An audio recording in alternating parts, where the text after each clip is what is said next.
Hello friend, જય શ્રી કૃષ્ણ અને હર હર મહાદેવ।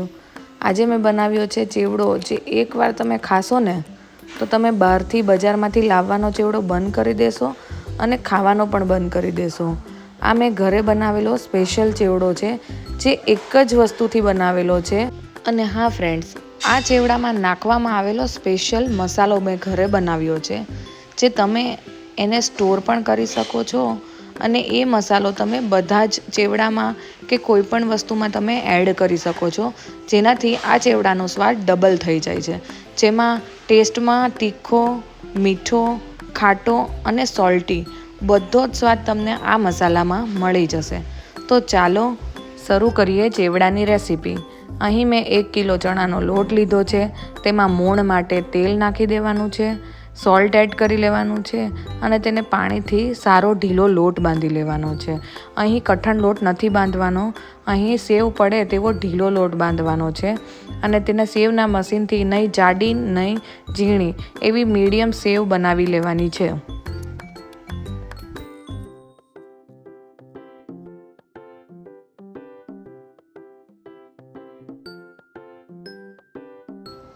તો ફ્રેન્ડ્સ, અહીં સેવ સરસ રીતે ગોલ્ડન તળાઈ ગઈ છે। તો ત્યારબાદ આપણે ગાંઠિયાની જાળી આવે છે, તો તેની મદદથી આપણે ગાંઠિયા પણ તળી લેવાના છે। અહીં મેં 1 કિલો લોટ લીધો છે, તેમાં એક મશીન સેવ, ગાંઠિયા, ફાફડી, બુંદી અલગ અલગ વસ્તુ મેં અહીં બનાવી છે। તો તમે પણ તે રીતે 1 કિલો લોટમાંથી આટલો ચેવડો બનાવી શકશો। તો તમે અહીં એક મશીન ગાંઠિયાનું, એક મશીન સેવનું, એક મશીન બુંદીનું, એવી રીતે તમે અલગ અલગ રીતે એક જ લોટમાંથી આ બધું તૈયાર થઈ જશે। તો ફ્રેન્ડ્સ, અહીં ગાંઠિયા પણ રેડી થઈ ગયા છે। હવે બીજું મશીન ભરી લેવાનું છે, તેમાં જાળી ફાફડીની રાખવાની છે અને ત્યારબાદ એક મશીન ફાફડીનું રાખવાનું છે।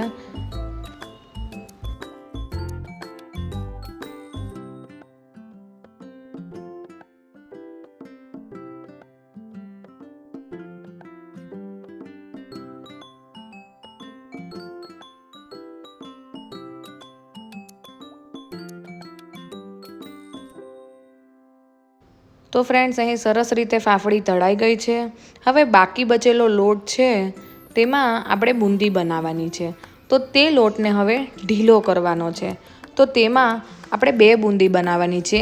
કોઈ પણ કલર તમારા ઘરે અવેલેબલ હોય તેનો યુઝ કરી શકો છો અને ન કરવો હોય તો તેને અવોઇડ પણ કરી શકો છો। અહીં મેં પિંક એન્ડ યલો કલરનો યુઝ કર્યો છે। તમે હળદર વધારે નાખી શકો છો, બીટરૂટ પાવડર પણ નાખી શકો છો। અહીં મેં બતાવ્યો નથી, બટ મેં મારા ઘરે આની પહેલાં બનાવ્યો હતો ત્યારે મેં એમાં બીટનો પાવડર યુઝ કર્યો હતો, તેનાથી પિંક કલર સરસ આવે છે અને હળદર વધારે નાખવાથી યલો કલર થાય છે। તો એ પ્રમાણે પણ તમારા બાળકો માટે બનાવતા હોય તો તમે એ કલર પણ ઘરનો યુઝ કરી શકો છો। તો મેં અહીં ઓરેન્જ અને પિંક કલરનો યુઝ કર્યો છે। થોડું બેટર બંને અલગ અલગ વાટકામાં લઈ લેવાનું છે।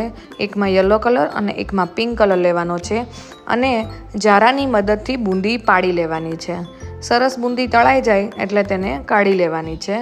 તો ફ્રેન્ડ્સ, અલગ અલગ રીતે બુંદી અલગ અલગ કલરની બનાવશો તો ચેવડાનો દેખાવ ખૂબ સરસ આવે છે અને લોકોને જોઈને જ ખાવાનું મન થઈ જશે। તો ફ્રેન્ડ્સ, અહીં રેડી છે આપણી બુંદી। તો હવે આ ચેવડા માટે ખાસ સ્પેશિયલ મસાલો બનાવવાનો છે, જે આપણે ઘરે જ બનાવેલો છે। તો અહીં 1 ચમચી જેટલો ગરમ મસાલો લીધો છે, 1 થી 1.5 ચમચી જેટલો ચાટ મસાલો લીધો છે, ત્યારબાદ અડધી ચમચી મરીનો મસાલો લીધો છે અને અહીં 1 થી 1.5 ચમચી જેટલું પિંક સોલ્ટ એડ કર્યું છે। તમે બ્લેક સોલ્ટ પણ યુઝ કરી શકો છો અને સાદું સોલ્ટ પણ યુઝ કરી શકો છો। અહીંથી 2 થી 2.5 ચમચી મેં મરચાંનો ભૂકી યુઝ કરી છે અને 2 ચમચી જેટલો આમચૂર પાવડર, 4 થી 5 ચમચી જેટલી ખાંડનો ભૂકો ઉમેર્યો છે અને સરસ રીતે મિક્સ કરી લીધું છે। અહીં બધા મસાલાનો યુઝ અંદાજમાં કરેલો છે, તમે તમારી રીતે પણ એડ કરી શકો છો અલગ અલગ ક્વોન્ટિટી લઈને। તો ફ્રેન્ડ્સ, અહીં ડ્રાયફ્રૂટ, બદામ અને કિસમિસને તળી લેવાના છે। ત્યારબાદ તેમાં કોપરું, ડાળિયા, સિંગદાણા અને લીમડાને સરસ રીતે તળી લેવાનો છે અને આ બધી વસ્તુને ચેવડામાં એડ કરી લેવાની છે। તેનાથી ચેવડાનો સ્વાદ વધારે સારો લાગશે, એટલે આ વસ્તુનો તમે યુઝ જરૂરથી કરજો।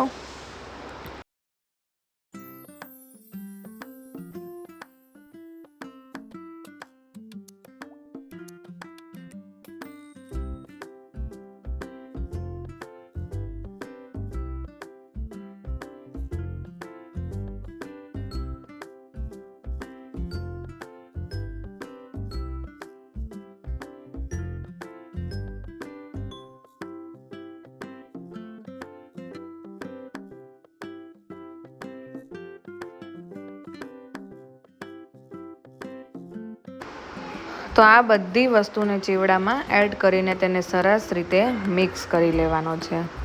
ત્યારબાદ અહીં બનાવેલા મસાલાને પણ તેમાં એડ કરીને તેને સરસ રીતે મિક્સ કરી લેવાનો છે. તમને જેટલી ક્વોન્ટિટીમાં જોઈએ તેટલો મસાલો તમારે ચાખીને એડ કરતો જવાનો છે. તો ફ્રેન્ડ્સ, રેડી છે બજાર જેવો એકદમ ટેસ્ટી ચેવડો, જે એકવાર તમે આ ઘરે બનાવી લેશો એટલે તમે બહારનો ચેવડો પણ ભૂલી જશો અને ઘરે જ બનાવશો આ ચેવડો. તો ફ્રેન્ડ્સ, આ મારો વિડીયો તમને કેવો લાગ્યો તે મને જરૂરથી જણાવજો. અને હા, આ ચેવડો જરૂરથી ટ્રાય કરજો. અને મારી ચેનલ પર નવા હોય તો સબસ્ક્રાઈબ કરવાનું ભૂલતા નહીં. તો ફ્રેન્ડ્સ, મળીએ નવા વિડીયોમાં નવી રેસીપી સાથે. તો આવજો, બાય બાય.